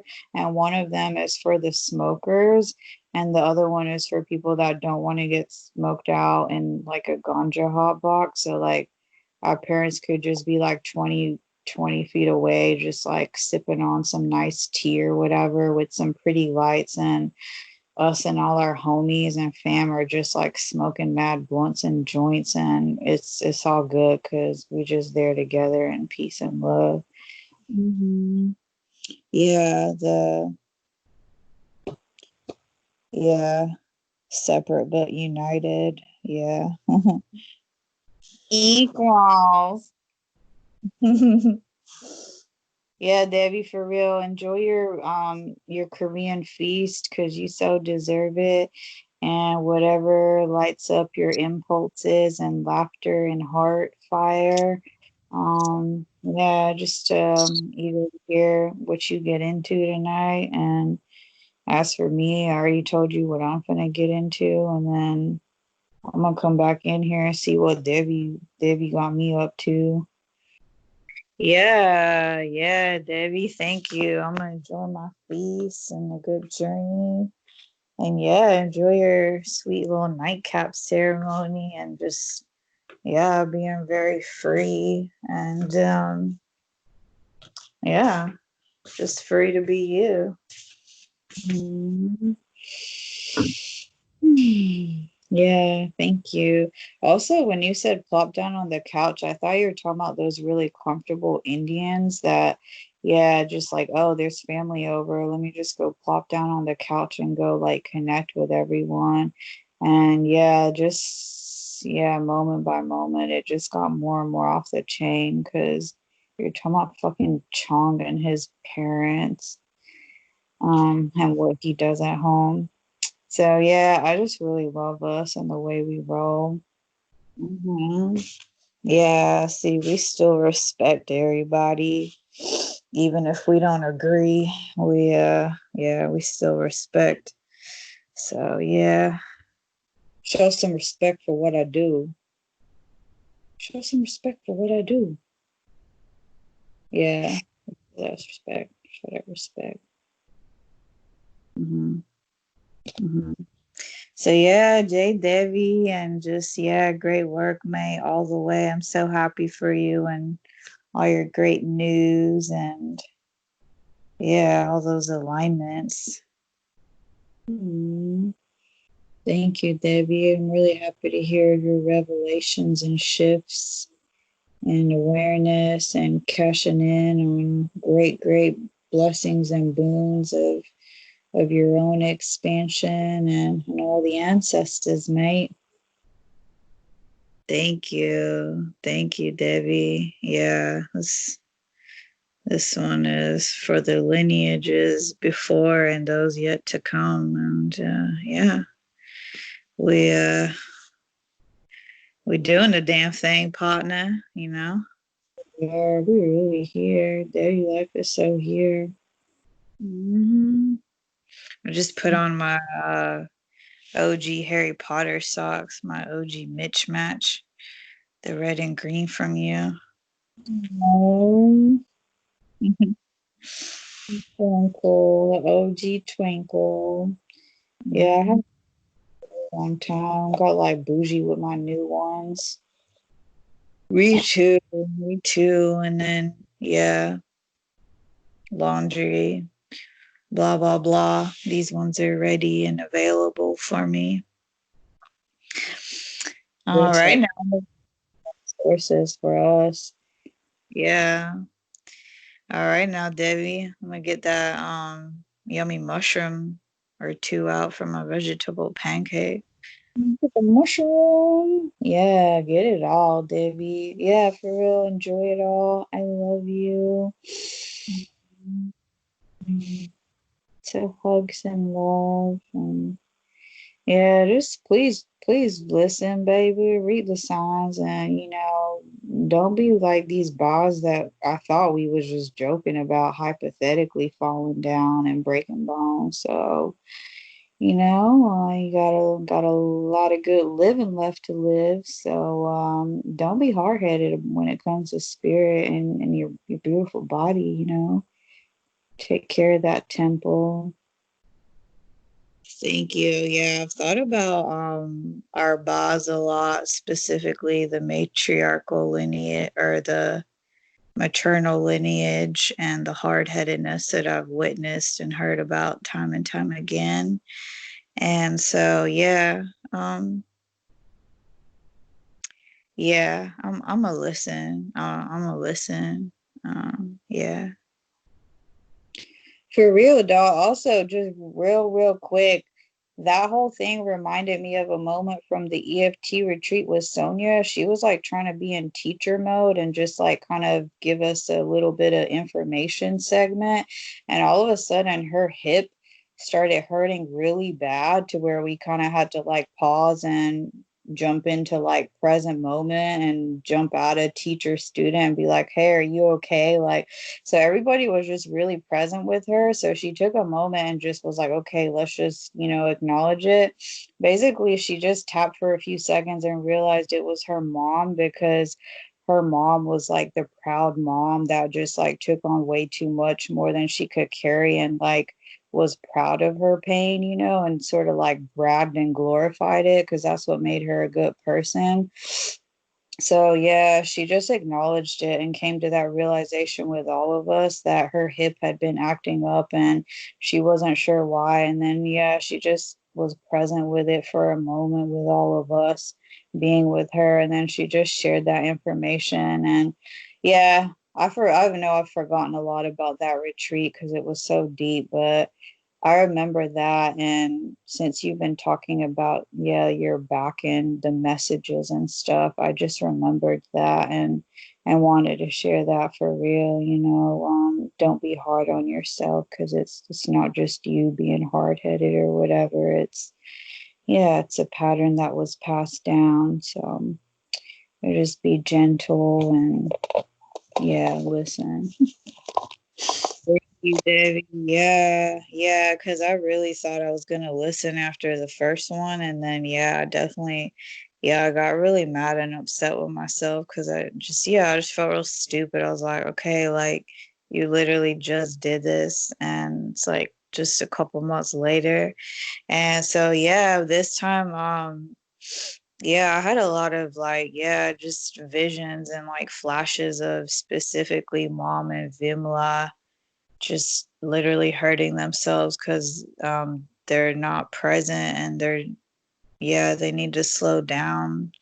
And then even after they hurt themselves, they like hurt themselves right after by falling down again. So I've been having these revelations of like, y'all really need to learn to listen. And I kind of got that from the women, the lineages of like, y'all are smart, but like, when you're that hard headed, you're just stupid. Like it's just stupid. So like, I'm finding that balance between like being strong and smart and just like not stupid. So yeah. Yeah, because little Boo Boo, she's still like, she has a band-aid on her elbow right now because she was fucking around at the store the other day. So yeah, us, the earlier we can catch it, the better for all of us. Cause they still hurt themselves more than I feel like they should at this point in the game. But you know, we all learn at our own pace, and I'm happy to hear it. Sounds like you heeding the lessons this time around. Yeah, like I said, when the daughter fell on me, had me crying like a little bitch. Kind of didn't have no choice but to really, really pay attention and make some new decisions, because them old ones ain't working out so good or smooth or hot. So just go on and try something new, be nice, take it easy. Maybe just slow it down and have a nice day. Do nothing. Do nothing. Just do nothing. See how that don't change your life.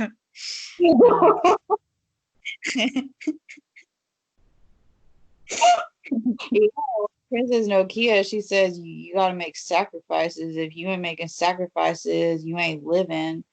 And like, these are the kind of sacrifices that need to be made when it comes to our lineage. It's like sacrifice on the struggle and sacrifice. Like cut that shit out. Like most people need to be making other kinds of sacrifices, but ours is like, cut out the bullshit. So yeah. Yeah, just yeah, be real good to you, boo boo. Nice and slow and gentle, and nurture yourself a whole bunch of times. Yeah. Mhm. Yeah, yeah, I've been working a whole lot of that in, just yeah, just getting the oxytocin flowing, keeping my Good. deep high. So yeah, I've been working in some good nurturing sessions, and yeah, really turn your whole day around. I know that's right. That's been happening for me. I'm like, you could have just did that hours ago and had a nice day. So, yeah, straight up cleanses and then the self-love and the cleanse. Yeah, the combination of those two really been making a difference in my day-to-day vibes. Oh yeah. Yeah, because normally me, it's like I wait like and it's real late night, and then I'm like, yeah, I finally feel all relaxed and like chill. And I'm like, yeah, uh, yeah, you tend to get really high and nurture yourself at night. Maybe you just want to wake and do that, like for real though. So yeah. Yeah, I've been wilding out a little, notice little Mike on the cartoons, and I'll be like, I'll be back. And yeah, just slip out, go on and slip out and slip in, you know what I mean? And just come back real chill, real chill. And yeah. Wow. 12 J Devi. Wow. Oh, my daughter's watching cartoons. Oh, I know what to do. Like, wow, that's revolutionary. That's Mhm. shit. So I'm trying to comprehend that. Yeah, that's wild. I'm really happy to hear that. That's really wild. Yeah, because I'd be fucking around and doing all this damn cleaning and shit. And yeah, yeah, with the graceful state of this back being thrown out, it's like, yeah, I really like need to chill the fuck out. So when I noticed her occupied, I'm like, what would be like really, really um beneficial to my time and energy right now? And True. yeah, it's definitely not cooking and cleaning. It's like, yeah, you should go like nurture yourself. For real, it relaxes everything. I notice a profound shift in my mental state, my emotional state, just my whole energy. But specifically, it's been really healing for me physically. Because, like I said, like part of the PTSD is like, yeah, a lot of my itching, genitals, and sacred places, even like my titties, just any like sensual, sexual areas on my body have really been itching like crazy. So yeah, that's honestly one of the most healing things that I can do and most beneficial because it just so much gets stirred up and then it's like like a huge release and then yeah, that's finally like a moment of calm and peace and in my flower, my genitals physically is from the release of all that energy. Yeah, yeah, Debbie. Yeah, I feel that too. Like I've been feeling like that, just way too under pressure, stress sort of feeling, and then it's like I actually can feel a little bit of pleasure and joy, and then like just great release and relief, and just a lot more present and calm in general. Yeah, man.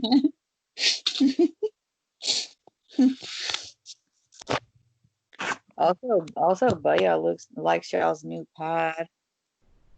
His like bougie taste. He likes y'all's new pad. He said it looks nice. Oh, pad. I was like pie. Um. Oh yeah, that's funny. Good.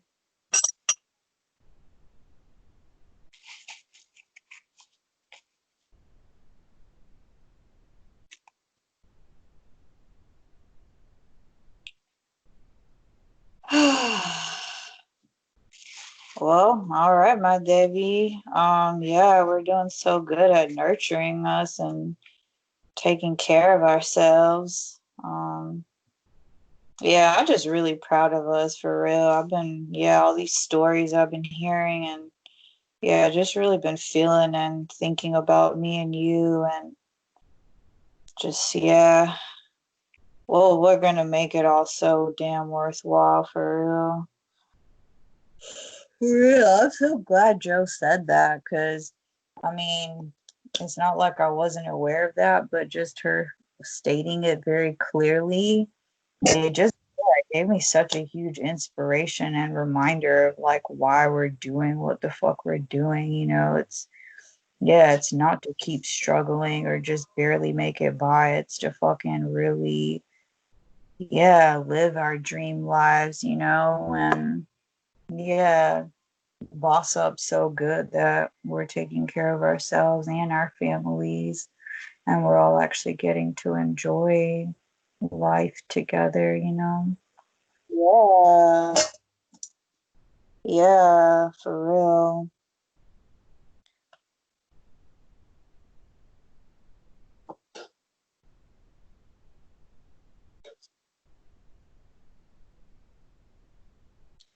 So yeah, I love you, my Debbie.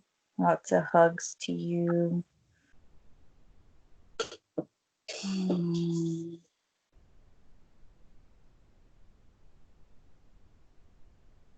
I love you, my Davy. Big hugs and yeah, them big juicy breasty hugs and yeah, just all the divine supreme love and worthiness and alignment, unconditionalness. Mm, unconditionalness. Yeah. Ugh, yes. Yeah. Yeah, I can't wait for you to watch one of those USAF in the kitchen. That's another thing that I've been having fun with. Literally, like I realize I'm about to be in the kitchen for a little bit. I'll just pull up and watch in like 20, 30-minute chunks. Um, yeah, it just makes me really happy. Like I said, Yasmin has been by herself in the two that I've started, but yeah, I just get enough from her and how she keeps talking about her sister. And she's like, oh, I'm so awkward by myself. She's like, yeah, this is so awkward without Jahan. Because, yeah, Yeah.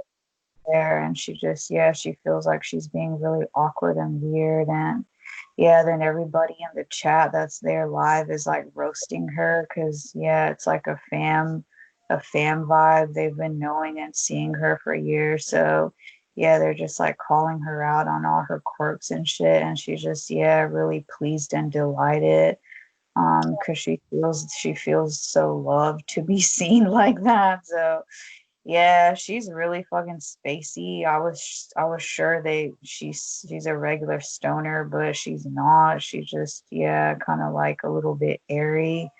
And yeah, distracted easily. But yeah, just watching the straight up Debbie in the kitchen. Yeah, just being really neurotic and just hilarious because she's just being herself. Yeah, that's a whole nother aspect of Devi life that been having me really feeling us. And yeah, just seeing you literally up in the kitchen. Yeah, it kind of looks like their nice, fancy, balling out kitchen too. So yeah, it just reminded me of Yusuf in the kitchen. Um,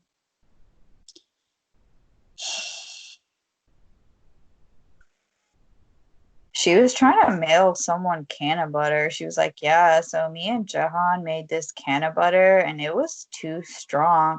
Like you guys, we went down a rabbit hole. It was just way too strong. So I'm kind of scared to eat more and I don't want to leave it here because I don't know what's gonna happen. So, if one of you guys in the chat wants some can of butter, just let me know and send me your address and I'll mail it to you. And a couple minutes later, she's like, "Oh, you guys, my manager just texted me. I'm sorry. I, have to go back. I can't mail you guys can."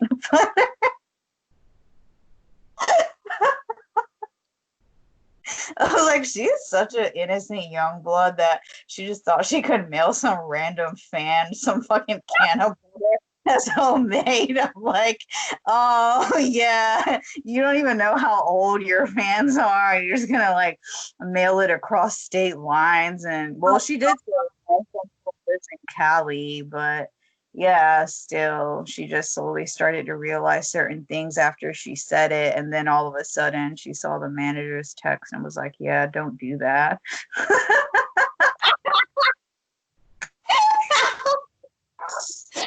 Oh, Really excited to see more of Jahan because I have a feeling Jahan is the older sister. So, yeah, watching Yasmin in the kitchen just, yeah, really reminded me of you. She's really impulsive and kind of neurotic and just, yeah, gets really distracted and just comes up with these insane ideas that seem totally normal to her. And they're like really crazy, like not really good ideas. Like, driving the Toyota into like a hurricane swamped out backyard kind of shit and vibes and impulses. So yeah, yeah. Just, a little young, confident Devi just feeling her way along, So yeah.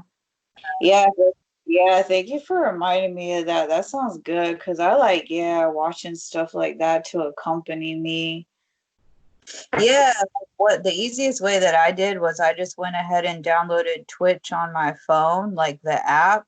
And then yeah, the that recent email that I sent you, it has all the login information. So as soon as you log in, because it's our shared account, you'll see that video come up. And if for some reason it doesn't come up because we're following them, I started following them.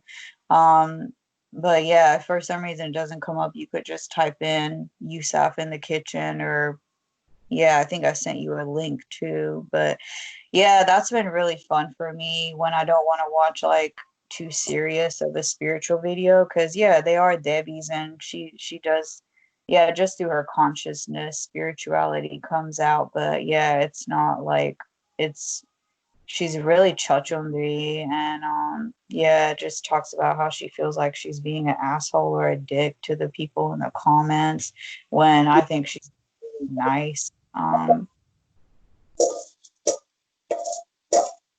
Yeah, that sounds really fun. Thank you for reminding me of that. Yeah, just like I said, just seeing you reminded me of it. And yeah, I don't know how long you're going to be in the kitchen, whether tonight or yeah, yeah, just wanted to remind you because it's really fun and yeah, very specific because yeah, they are straight up half Pakistani. Yeah, she does make reference to money from time to time and yeah, she just says stuff like I really love that she said Mendi the other day. She didn't call it henna, she called it Mendi. And then she realized that she called it Mendi and took a second to explain, like, yeah, for those of you non-brown folk, it's henna. Yeah, yeah, I like that because yeah, I couldn't really tell how connected or aware of their Pakistani culture they are because it's definitely more American kind of Chochundi vibes. But yeah, like I said, it just comes out just in the process of her being her.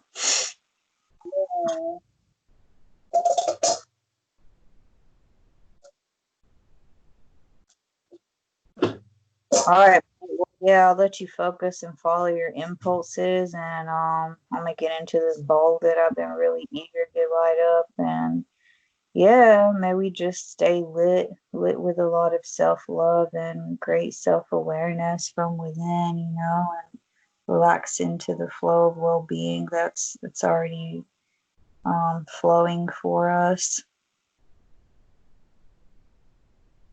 Yeah, thank you, Debbie. That sounds real great. Just go ahead and, yeah, just keep reading the signs and relax because we're just really taken care of and everything we need just comes to us with ease and grace. So just chill out. Yeah, yeah, exactly. Sit back and enjoy the ride. I like to do that. Yeah. Yeah. I love you, Twinkle Devi. Mhm. I love you, my twinkle Devi.